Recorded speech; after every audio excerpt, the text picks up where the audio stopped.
আমি এই ভিডিওতে একটি শাহাদাতের মৃত্যু প্রার্থনার দোয়া শেয়ার করব। দোয়াটি হচ্ছে আল্লাহুম্মা রযুকনি শাহাদাতান ফি সাবিলিক ওয়াজআল মাউতি ফি বালাদি রাসূলিক। এই দোয়াটি বেশি বেশি পড়বেন।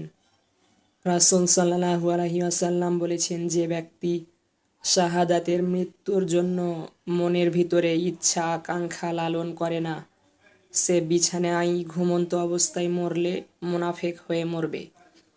প্রত্যেকটি ঈমানদারের ইচ্ছা আকাঙ্ক্ষা থাকতে হবে যে আমি আল্লাহ তাআলার দ্বীনের জন্য, ইসলামের জন্য জীবন দিতে প্রস্তুত।